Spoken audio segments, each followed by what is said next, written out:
Hi friend, my name is Aziz. In the mid-90s, the slasher genre was fading. The masked killers who once terrified audiences had become cliches. But then, a new scream echoed through the halls of cinema. A white mask, a chilling phone call, and one rule: no one is safe. From Woodsboro to New York City, Ghostface became more than a murderer. He became a reflection of every generation's darkest side: obsessed fans, frustrated directors, killers chasing fame. Each one wore the same mask, but carried a different kind of madness. Over nearly 3 decades, Scream didn't just scare us, it reinvented horror again and again. So today we'll explore the complete evolution of Ghostface, 1996 to 2023, the slasher who turned fear into a deadly game. But before we begin, make sure to like this video and subscribe for more movie evolutions every week. The story begins in Woodsboro, a peaceful town that suddenly becomes a nightmare. A young woman answers her phone. A playful, curious voice asks, "What's your favorite scary movie?" It starts like a joke until it isn't. That phone call would change horror forever. After that iconic opening, we meet Sydney Prescott, a teenage girl still mourning her mother's death. But when her classmates begin to die, she realizes that this killer isn't random, it's personal. Director Wes Craven created something completely new, a movie that laughs at horror cliches while using them to terrify us again. And from that idea, a legend was born: Ghostface. Beneath the robe and mask were Billy Loomis and Stu Macher, two horror-obsessed teens who turned killing into a twisted performance. The mask, inspired by the Scream painting by Edward Munch, wasn't a movie prop. It was a cheap Halloween mask, yet its simplicity made it unforgettable. This Ghostface wasn't supernatural. He was human, unpredictable, and terrifyingly real. Every chase felt authentic. Every death choreographed with practical effects, real blood, retractable knives, and raw tension. Scream, 1996, revived the genre, giving horror a new face and a new voice.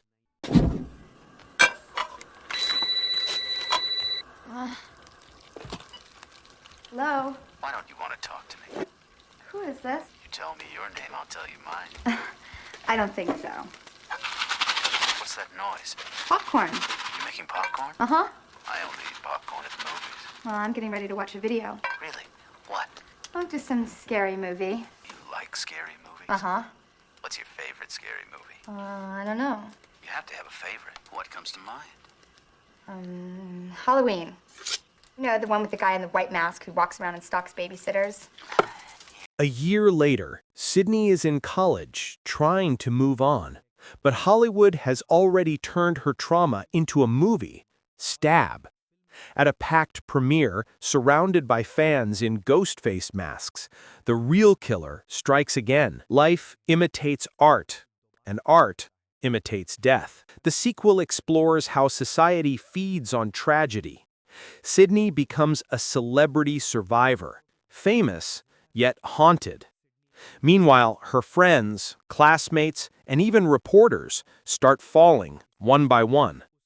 Scream 2 digs deep into the culture of entertainment violence, people cheering for fake deaths while ignoring real ones. And it breaks its own rule: sequels are never better than the original, because this one might have been. Behind the mask were two killers again, one seeking revenge, the other obsessed with cinematic violence.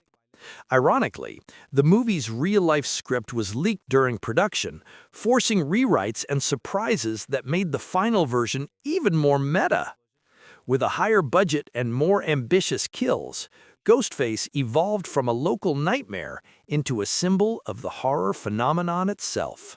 If Scream reinvented horror, Scary Movie made fun of it. Just 4 years later, the Wayans brothers turned Scream's tension into outrageous comedy. The same setup: The call, the mask, the girl alone at home. But this time, Ghostface wasn't cold or calculating. He tripped, screamed, smoked, and made audiences laugh. It was absurd, and yet unforgettable. The parody became part of Ghostface's cultural DNA. It proved that the mask had become more than a horror symbol. It was pop culture. Even in laughter, Ghostface lived on. Sydney now lives in isolation, far from Woodsboro. She works as a counselor for trauma survivors, trying to leave her nightmares behind. But in Los Angeles, the past returns. They're filming Stab 3, based on her life, and one by one, the cast begins to die. The murders mirror the script itself, blurring the line between fiction and reality. Sydney is forced back into the spotlight, where every set and prop becomes a reminder of her pain. The killer this time? Roman Bridger, a frustrated director, and Sydney's half-brother. Roman doesn't just kill. He directs the murders like movie scenes. He's patient, cold, and cinematic. The first Ghostface to act completely alone. For the first time, Ghostface becomes a symbol of Hollywood's obsession with fame and control. Each death is a scene. Each scream a part of his twisted movie. Scream 3 turned horror into meta-art, a slasher about filmmaking itself. You look for yourself.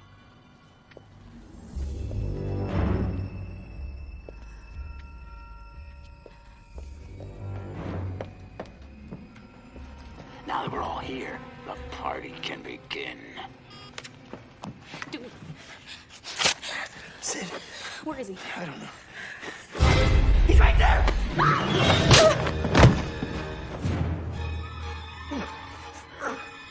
After 11 years, Sydney returns to Woodsboro to promote her new book, a story about survival and recovery. But the town hasn't changed, and neither has Ghostface. A new generation of teens records everything, every party, every scare, every death. The killers this time? Jill Roberts, Sydney's cousin, and her accomplice, Charlie Walker. But Jill's motive isn't revenge, it's fame. She wants to become the next Sydney Prescott without earning it. Ghostface now reflects an entire generation obsessed with attention. People who would rather die famous than live unknown. This version of Ghostface feels sharper, faster, and disturbingly modern. The kills are filmed with real blood, real screams, and minimal CGI. Wes Craven's final Scream movie feels like a reflection. Killings, the phone rings again. The story begins with Tara Carpenter, who miraculously survives a brutal attack. Her sister Sam returns to Woodsboro to protect her, but she hides a dark secret. She's the daughter of Billy Loomis, one of the original killers. Haunted by her father's ghost, Sam fears she's destined to become what she hates most. The killers this time, Richie Kirsch and Amber Freeman, aren't motivated by revenge. They're toxic superfans who want to fix the Stab franchise. They kill for purity, for canon, for fandom. Ghostface becomes the ultimate mirror of online culture, a commentary on obsessive fans who feel ownership over art. Visually, the movie feels raw and nostalgic, mixing 90s-style tension with modern brutality. Every stab is slow and painful. Every death feels personal. Ghostface has evolved again, from a horror villain into a cultural symbol of obsession itself. For the first time, the story leaves Woodsboro. Sam and Tara try to start fresh in New York City. A new life, new friends, new beginnings. But the mask follows. Ghostface is now bolder than ever, attacking in broad daylight, chasing victims through crowded streets and subway tunnels. The urban setting changes everything. No dark woods or empty houses, just people everywhere, yet no one to save you. As the murders continue, Sam faces a new horror. People suspect she might be the next Ghostface because of her father's legacy. Meanwhile, the killers, part of a revenge-driven family, collect the masks of past murderers like trophies. Ghostface has become a legacy, an unbroken chain of killers continuing the story. The cracked, blood-stained mask tells its own history, each line a scar from a different era. This version of Ghostface is more physical, more violent, and more relentless than ever before. The chases are intense, the knife fights brutal, and the cinematography sharp and modern. Ghostface is no longer a person, he's an institution of fear. There's a fucking line here, girls. I'm telling you, sir. You got a problem here, guy?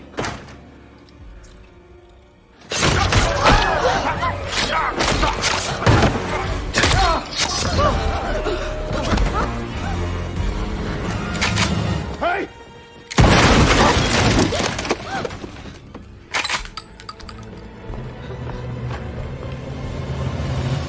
From 1996 to 2023, Ghostface evolved with time, reflecting the fears of each generation. In the 90s, he mocked horror tropes. In the 2000s, he became a symbol of media manipulation.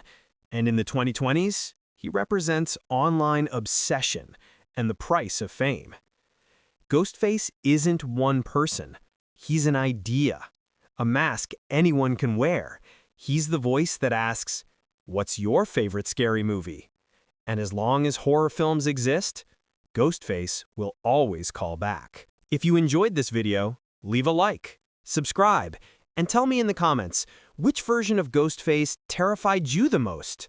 Thanks for watching, and remember, don't answer that phone.